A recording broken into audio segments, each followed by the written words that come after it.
Fangalabia, Ashe, Ashe. Fangalabia, Ashe, Ashe. Fangalabia, Ashe, Ashe. Fangalabia, Ashe, Ashe. Now we say Ashe, Ashe. Ashe, Ashe. Ashe, Ashe. Ashe, Ashe. Fangalabia, Ashe, Ashe. Fangalabia, Ashe, Ashe. Fangalabia, Ashe, Ashe. Fangalabia, Ashe, Ashe. Ashe, Ashe. Ashe, Ashe. Ashe, Ashe. Ashe, Ashe.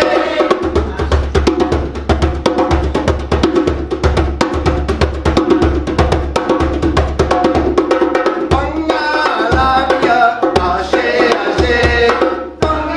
Fangalabia, Ashe, Ashe. Fangalabia,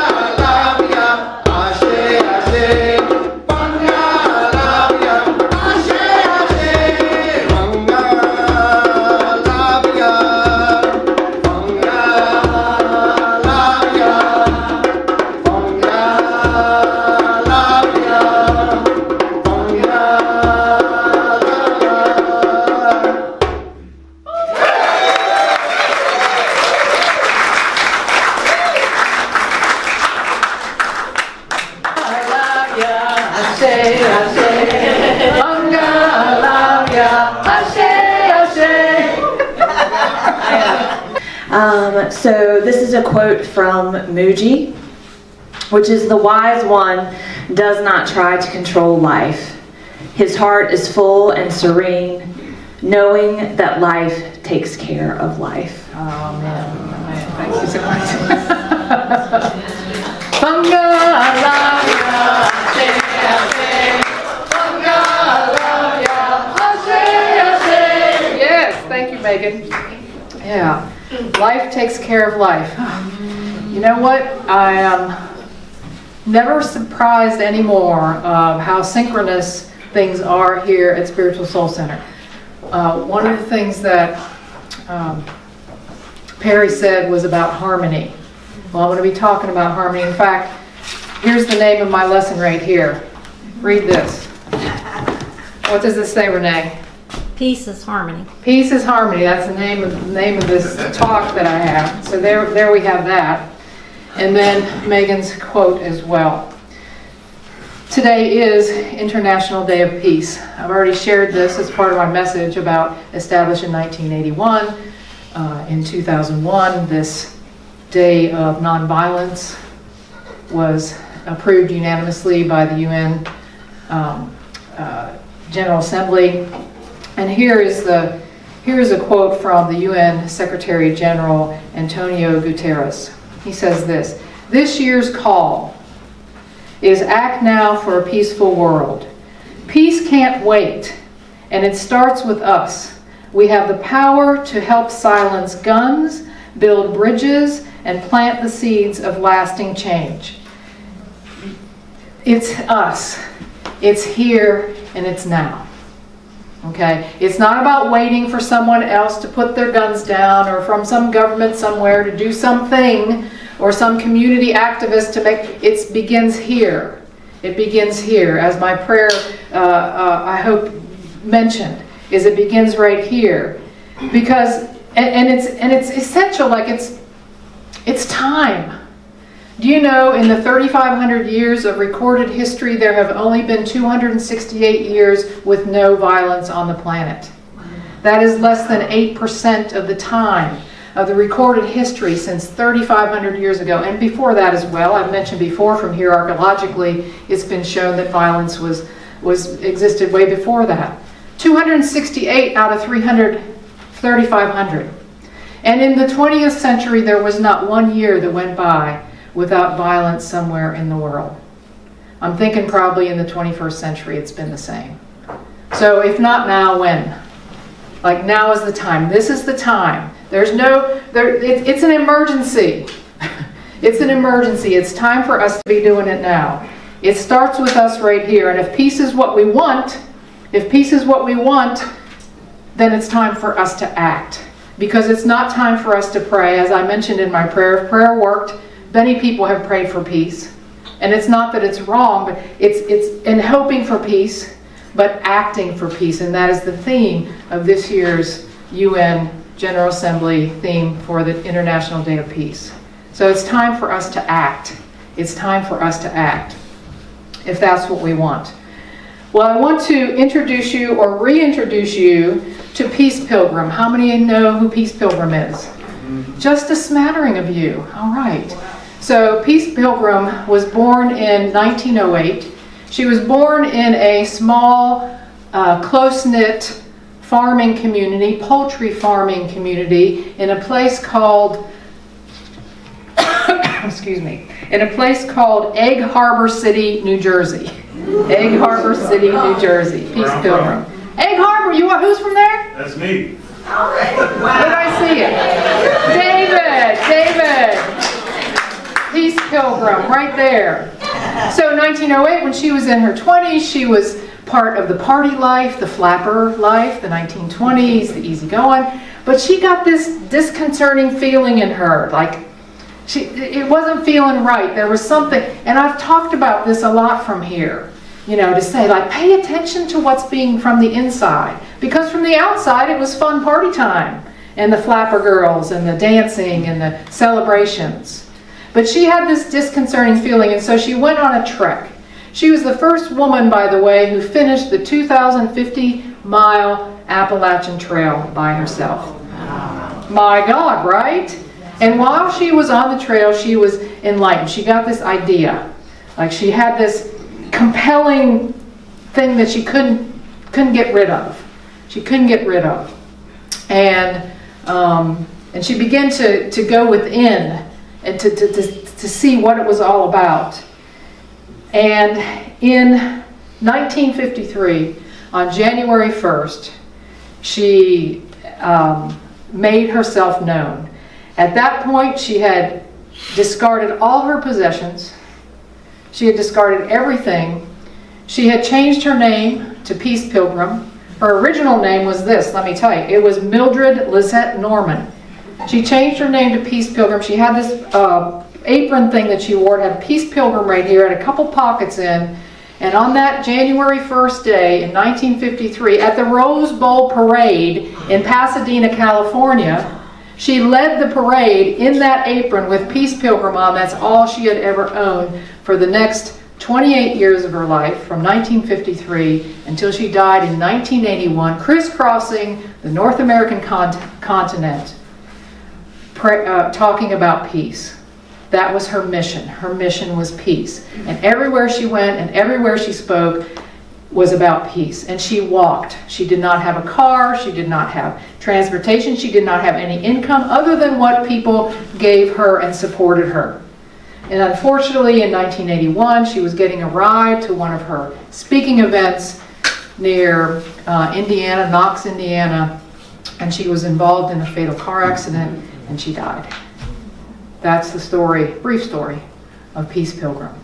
So she listened to what was how she was being guided from within, and it was all about being peace. Being peace. So she left us a little bit of instructions. There doesn't have to be a lot about it. But here's how she begins to talk about peace. Let me read you this. She says this: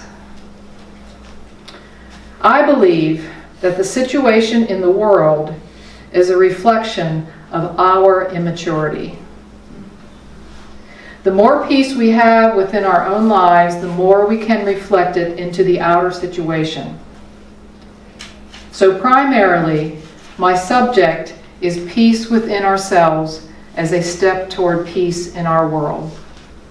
Okay? She says this: none of you may feel guided to walk a pilgrimage. She's not saying y'all need to just give up all your possessions and walk on the roads. That's not what she's about. I'm not trying to inspire you to walk that. But in the field of finding harmony in our own lives, we can all share that. The field of finding harmony in our lives. That's what her message is. Like, that's what it is. That's how we begin to think about peace. Doesn't that feel right? Like, if I feel in harmony, like I have this internal satisfaction, right? Isn't that the way it feels? And it's about, in her words, aligning the inner with the outer. These steps that I want to share with you today from her is about aligning my inner with my outer. Because that's when it's harmony. It reminds me of that infinity symbol. Even though it's infinity, it's like, this is harmony. Like, what? There's no beginning and no end. There's this flow and there's this harmony, and that's it. That is peace in me. That's what it feels like to have peace in me, this harmony. Because peace is not simply the absence of war, although that's what we may be looking at in the world. It's not the absence of war, it is the presence of that harmony in me. It is a state of mind and a state of being. And it includes, it requires that we have this openness, that we have this ability to see beyond this thing right here, to have a wider perspective of things. It requires us to have understanding. That's what I think are some attributes of being peace. And so she has some guidance for how that happens, how that could happen, or how we should focus on it. Here's one step, and she said these aren't steps like you take one and then you take the next and then you take the next. These are ideas for us to consider in no particular order. Okay? So here's one idea.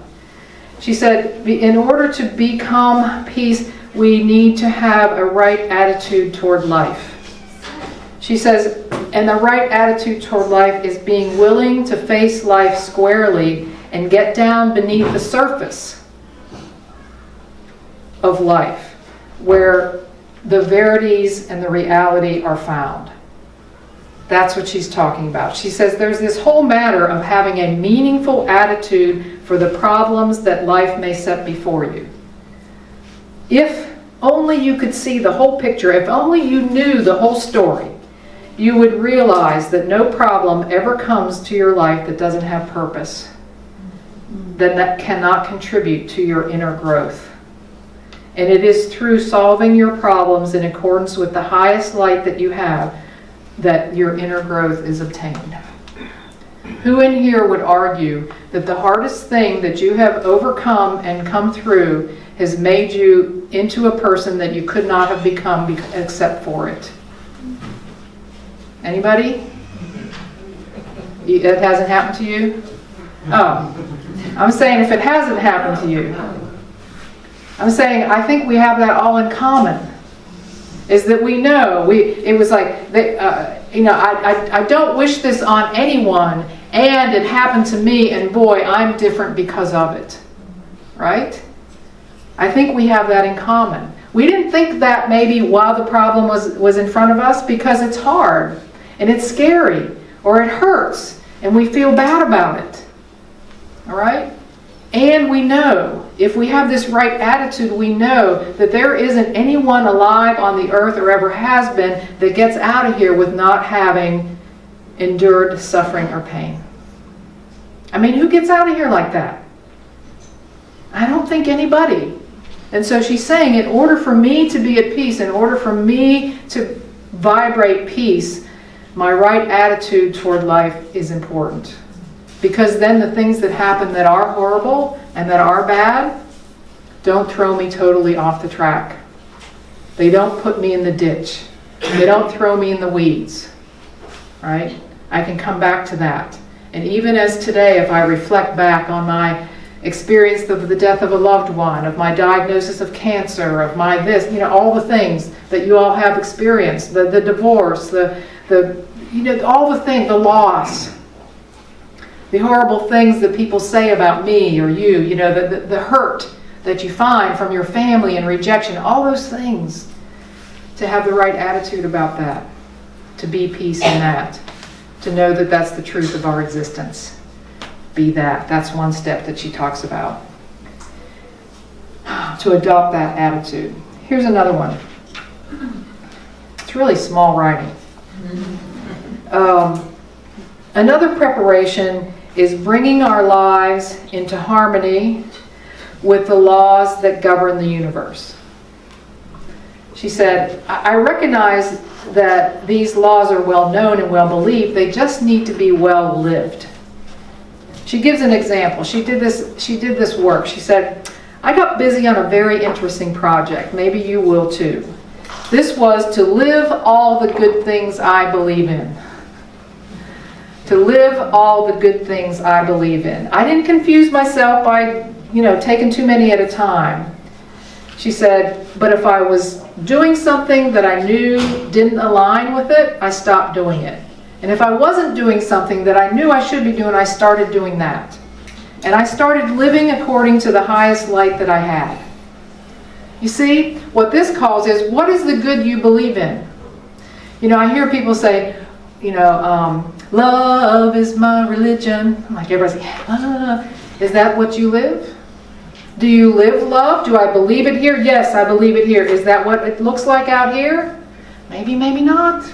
If you really believe it, she's saying align those two up. Make your life, the inside, in harmony with the outside. What about that one? What about things like, well, we're all created equal. Is that the way you approach everybody in your life? As if they are equal to you? Is that the way I do it? Or are there exceptions to the rule? For instance, I saw a post by my friend Wendy that had a warming shelter meeting here, and she was, I would say a kindness word, but she was disappointed at some of the attitudes that were there. Because when it came to serving the homeless, it was okay as long as it wasn't an addict. As long as it wasn't someone who was in jail before and in prison. As long as it's someone, are there exceptions to my rule of treating everyone with kindness? If they're, you're all that perfect yourself. This is a call to examine yourself. Look at your close family. You don't have to look very far to find how you're out of harmony with people than the people who supposedly love you the most, right?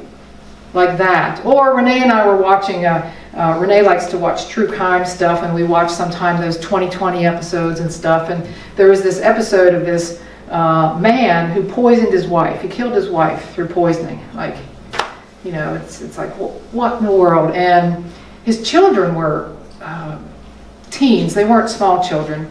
And, of course, they were devastated. They were devastated. Their mother's gone. Their father got accused and convicted of killing their mother. And Renee says to me, would you ever go and visit him in prison? I said, God, that's a really good question, isn't it? Would you ever go and visit your dad in prison who'd been convicted of killing your mother by poison? What is it that I believe about people? Do I believe in second chances, or only for some people? Only if you didn't do it quite so bad, then you get a second chance. Like, what is that? This is what Peace Pilgrim is saying. Like, make the inside and the outside in harmony.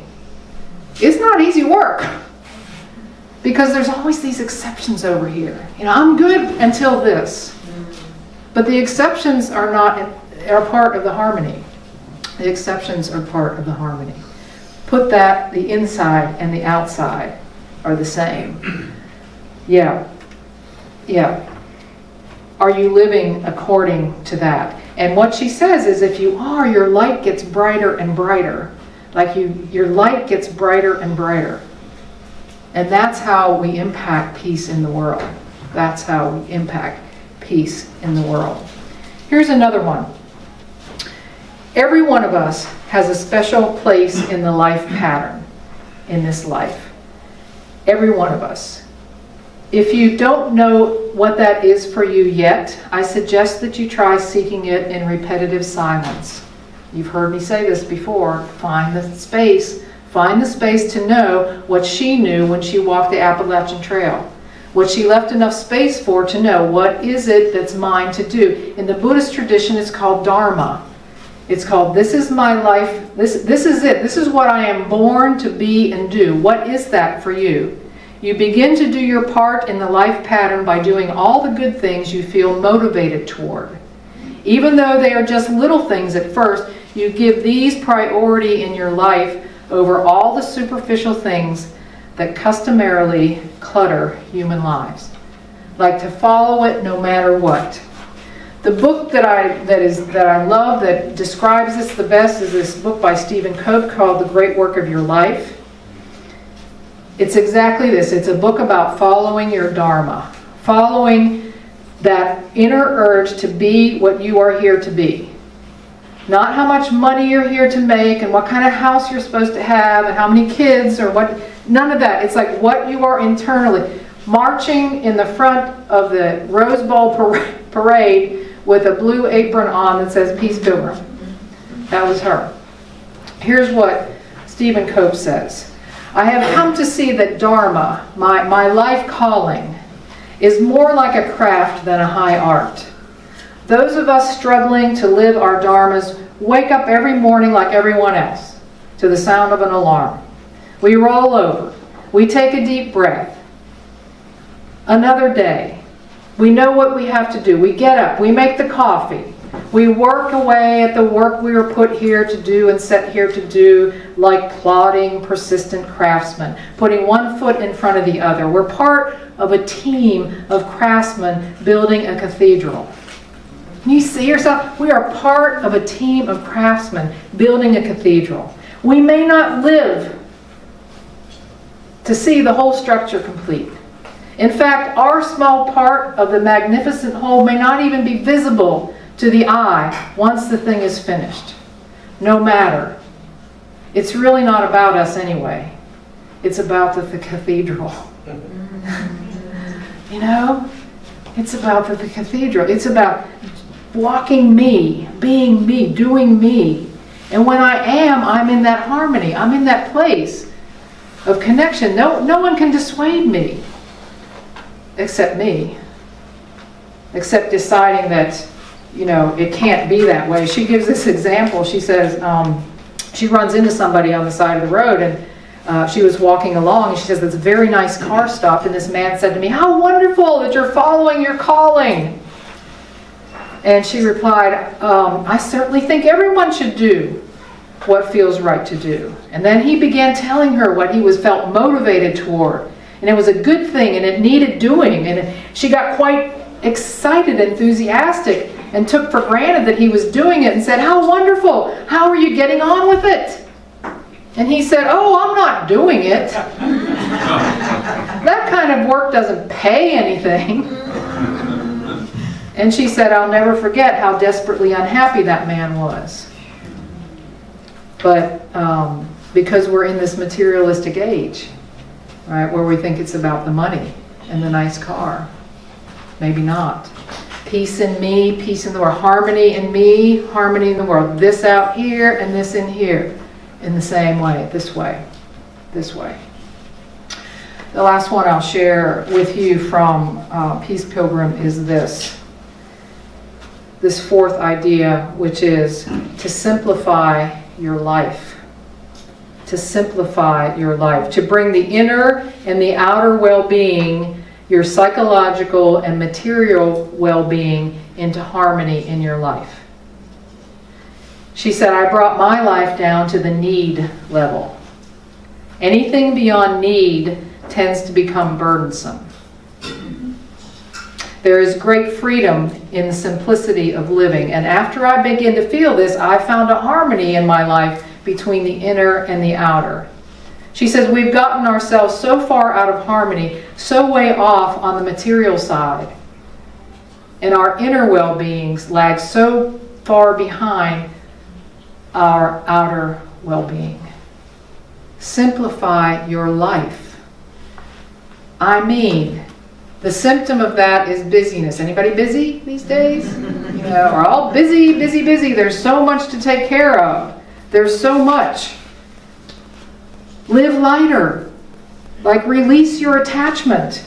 I was thinking, the way we measure success in the United States is according to the GDP, the gross domestic product. You know how that is influenced? It's influenced by the amount of money we all spend. So the more money we spend, the healthier the GDP looks. What? Why aren't we measuring peace and happiness? Why aren't we measuring our satisfaction with ourselves? No, the measure of our economy is based on how much money we spend, and the more we spend, the better it looks. No wonder. Like, she's right. There's so much focus on the material. We're not taking care of this. We're not recognizing the importance of the inner. It's all the outer. It's all more and more and more. And the latest, look what we've done to Amazon. We've made them multi-billionaires because we buy so much stuff. So it's a call to look at that for yourself, to look at your material, the inner and the outer. Like, check yourself on that. That's the call, to make this outer and this inner be in harmony. Like the outer and the inner. For her, it was giving up everything and wearing an apron with Peace Pilgrim on it. Like she said, she's not trying to inspire us to do that. She's asking us to take a look at our life, my dharma, what I'm doing. Am I living that? And do I feel this complete peace? And when I do, it starts doing this.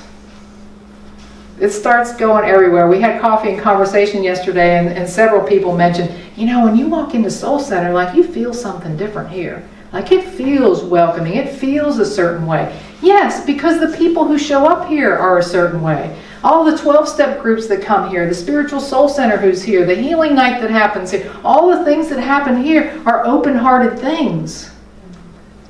We do our best. We're not perfect.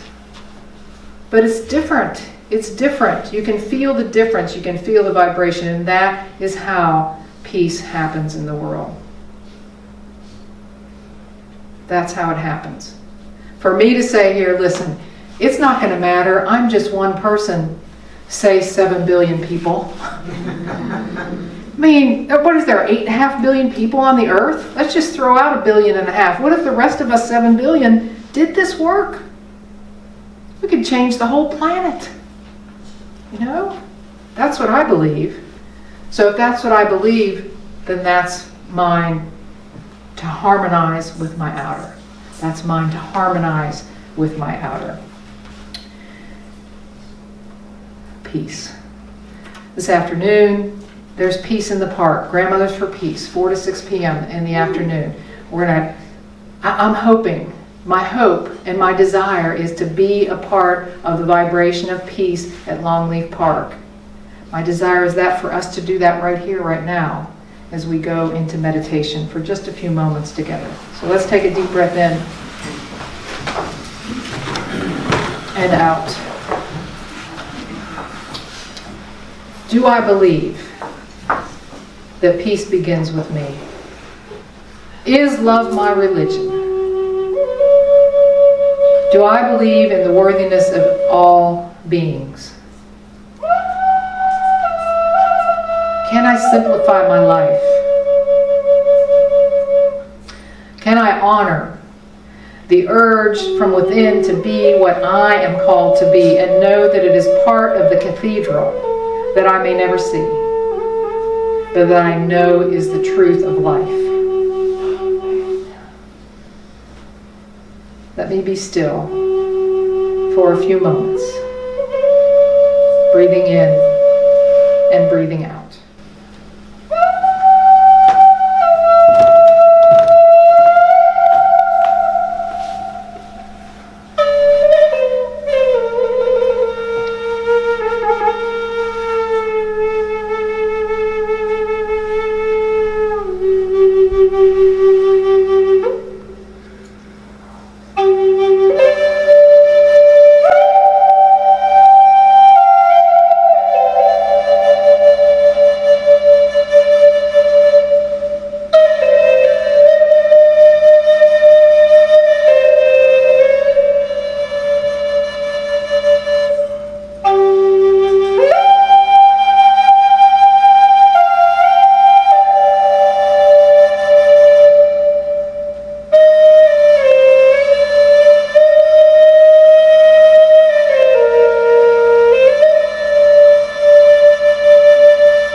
Say with me, peace in me. Peace in me. Peace in the world. Peace in the world. Again, peace in me. Peace in me. Peace in the world. Peace in the world. And so it is. Amen. May I be filled with loving kindness. May I be well. May I be peaceful and at ease. May I be happy. May all beings be filled with loving kindness. May all be well. May all be